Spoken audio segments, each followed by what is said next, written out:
And so one of the things that's actually happening in our culture, which you're now starting to see in our politics, is the reinvigoration of black families with younger black men and black women. And that is also helping to breed the revival of a black middle class in America. You see, during Jim Crow, the black family was together. That's right. During Jim Crow, more black people were not just conservative, because black people always have been conservative minded, but more black people voted conservatively.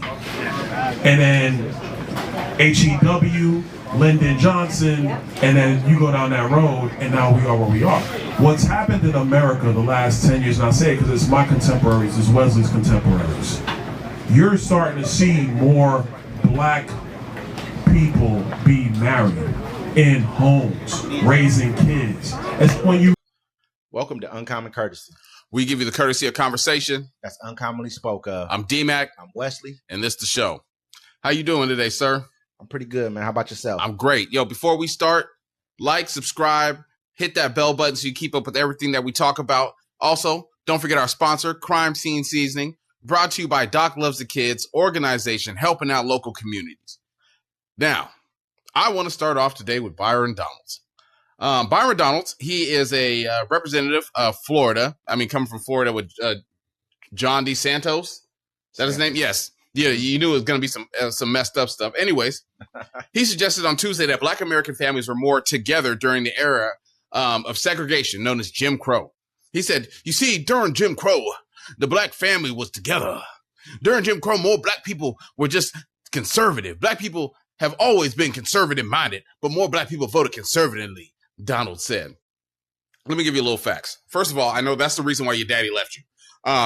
Number two, yes, black folks were together because we weren't allowed to do nothing else. There was a thing called segregation. We weren't allowed to go places. My dad told me about segregation because he lived it. He had a white friend. They used to go to the movies together, and he had to sit on one side, and his white friend had to sit on the other side. And when the movie started, he would jump over to the other side to watch the film with his friends. All right, my parents lived through segregation.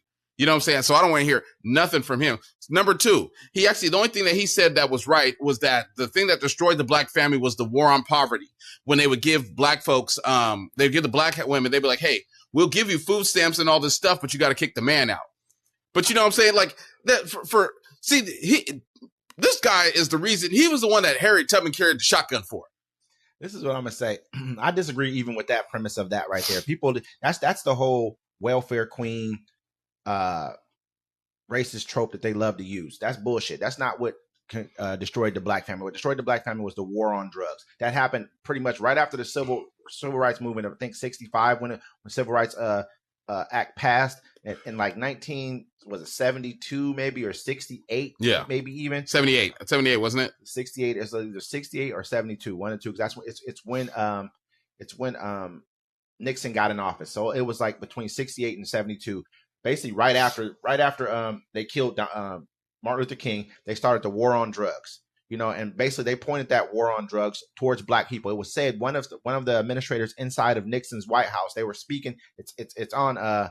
They have record of this where the guy said basically the war on drugs was meant to destroy the Black Power, basically the Black Power movement. You know, so that's what it was set up for. They went out and they went after black men, and so taking the black man out of the community meant taking the black man out of the household as well. So that's what truly destroyed the black house. So it wasn't somebody coming around and giving somebody a welfare check and just because they felt like, oh, I got this welfare check, I don't have to work. Just like that, what would be better, having a man in the house? A person's going to want a man in the house. I'm not saying that it ultimately didn't help to precipitate more of this as people began to get money. The men were gone, and so a woman felt like she was independent and on her own anyways because he wasn't around. And also the feminist movement. The feminist movement helped helped it too. But this guy's a fool, bro. Like black folks, when I was a kid in the 80s, 70s and stuff, black families together. They're still together.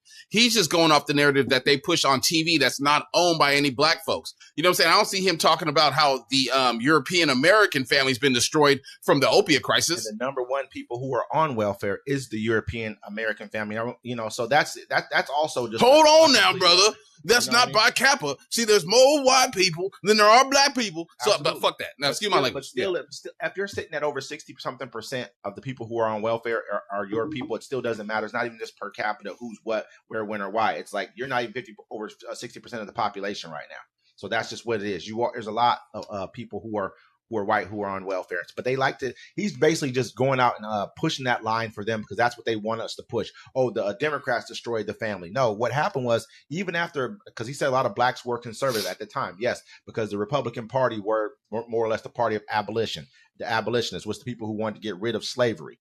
And so, but when Lincoln died, the next guy I believe was Johnson who came in. I think it was Andrew Johnson or something like that. He was a Southerner. He was a Southerner. He was a Republican too, I believe. Yeah. At the same time, he came in and got rid of. We were supposed to get 40 acres and a mule. People know it was actually supposed to be a piece of land. I don't know if it was in the Carolinas or it was in Virginia, but it's supposed to be a strip of land right there on the coast, and that was the 40 acres and a mule was supposed to come from.